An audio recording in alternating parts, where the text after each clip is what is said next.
Hi, Kristen Zhivago here. I want to talk to you today about social media and how it can be used to make sales. The first thing to keep in mind, I believe in big concepts and then smaller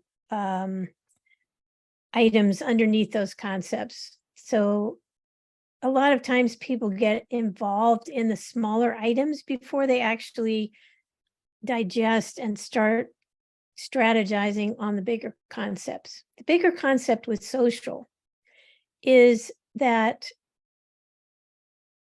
it can be used to make sales if you are a B2C company, so business to consumer. If you're a B2B company, a business to business company, it can be used to support selling, but not necessarily the way to actually make sales. And I'll explain all of that in a minute. Actually, I'll explain it now that I'm thinking about it. B2B, usually a B2B purchase is a long-term high scrutiny, what I call a high scrutiny purchase. Not always. There's low scrutiny B2B purchases like a small software program or something like that. But when there's a salesperson or a contract or a long-term commitment involved, or it's an expensive item, or there are other people involved in the buying process, like the boss and the purchasing agent or whatever, the board of directors. All of those things drag out and complicate the buying process. So people are not going to just look at your Facebook page or your TikTok or your Pinterest or Instagram or whatever, or even your LinkedIn and say, oh, I got to have that. Instead, what they're going to do is they're going to come to your website. Once they've heard of you, you might have reached out to them somehow with online ads or content that they find interesting. They come to your blog, but they get to know you through a visit to your site, or maybe someone's recommended them. Now they want to know who you really are. Now, one of the first places people go on a website when they're making a B2B purchase is the About section. They want to see who's running the company.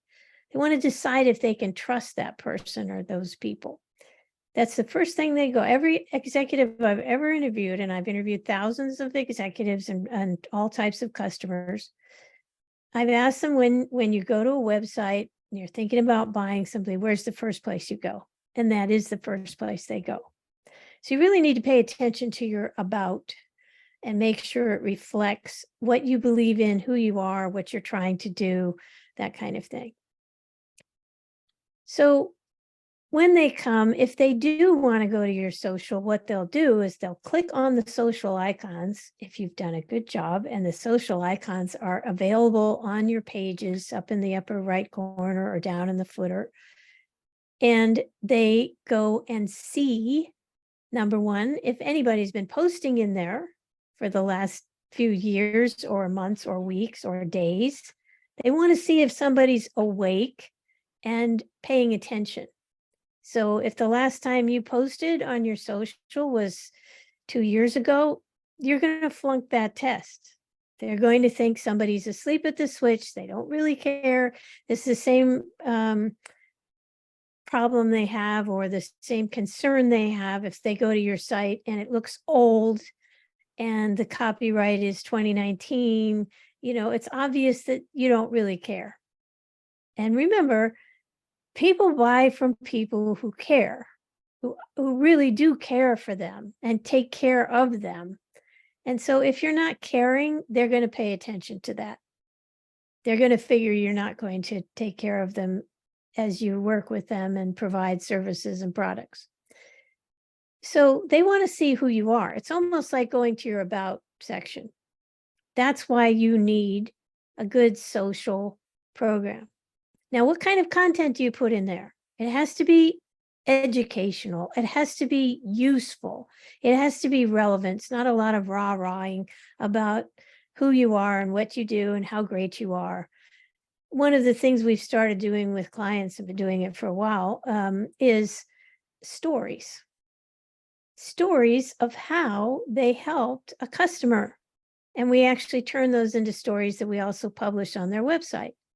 So if somebody wants to know how well they're taking care of their customers, there it is, story after story after story. It's not a very long story. It's maybe just a paragraph, but it says here, this person called us, they had this issue, we dealt with it, it was a win-win. And even if they didn't buy from you, even if they just needed something and or they ended up renting instead of buying because it served their purpose better, the whole point is that you've done something that made the client happy, solved their problem, and that's a testimony to your ability to take care of them, which is, again, all the people care about. They want to be taken care of. So that's how you use social if you're a B2B company. You can also do news. You can talk about, the CEO can get up and say, I'm so excited, this has happened, but it has to be ongoing. And in an article I wrote about social recently, which we'll link to, frequency, recency, those kinds of things, Google pays attention to that. So it helps your SEO at the same time if you're actually just priming the pump all the time with the new information, new helpful information. All right, so now I've sort of jumped ahead a little bit with the B2B side of it, but let's talk about some of the basics of using social to make sales. As I mentioned, you want your site to have links to your social icons leading to your channels. And as I mentioned in some other videos, you better make sure you have access to those accounts and ownership of those accounts. If anything happens to your agency or your vendor, whoever you're working to do your social, they go to Tahiti one day. I don't like talking about people going under the bus. But if they just, disappear on you, or they get angry, or you have some falling out, you've got to be able to access your social accounts and get in the back end, see what's happening, make decisions. It's got to be your site, your social property, and you need to be able to get in there. These are real things that have happened to real people that we've worked with, who come to us after they've gotten into trouble with a vendor. And they're nice people. They thought they were doing everything. They're smart people.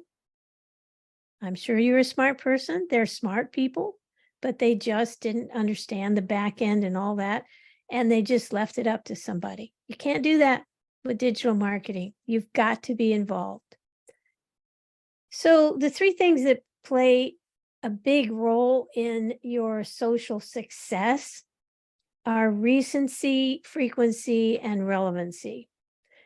So again, when someone comes to your feed, they have to see that you've been regularly posting and they like what you see.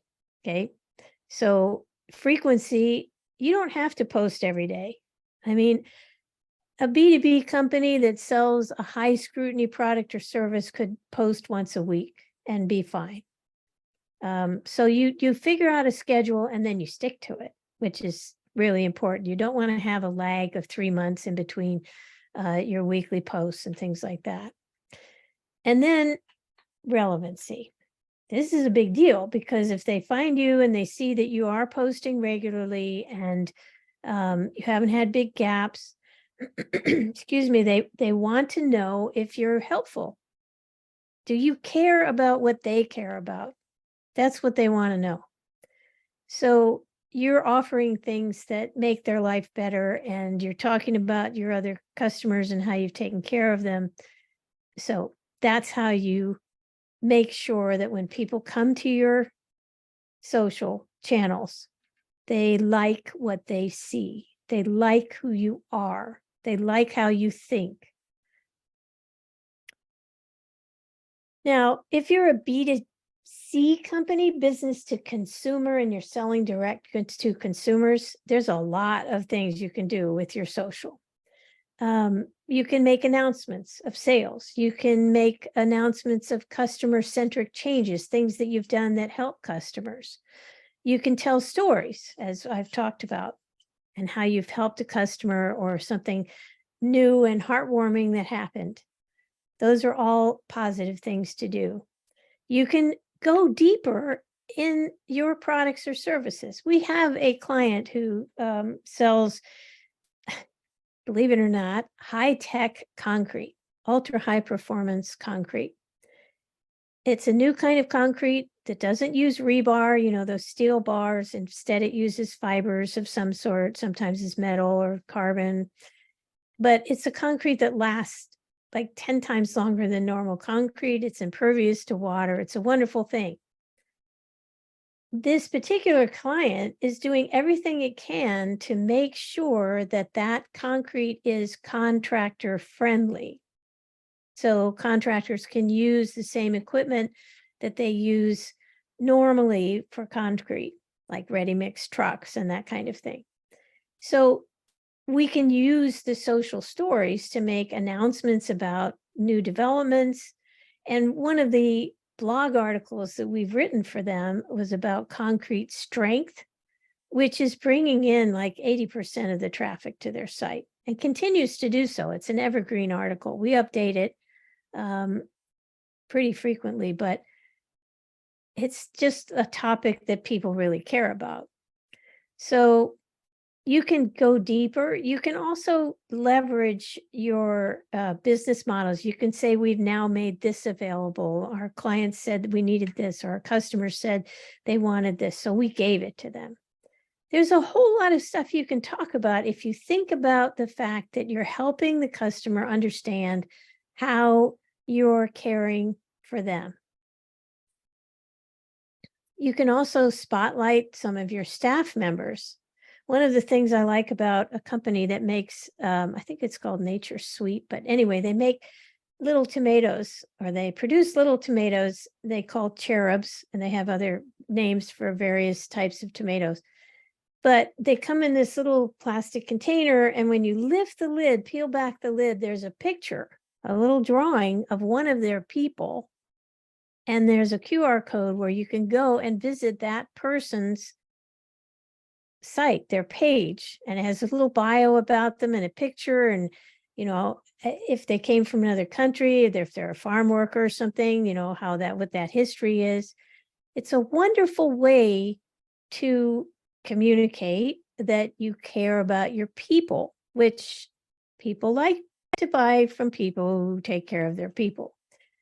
I once had 100,000 miles available to me on an airline that I won't mention, that I had to stop flying for because it was so unpleasant.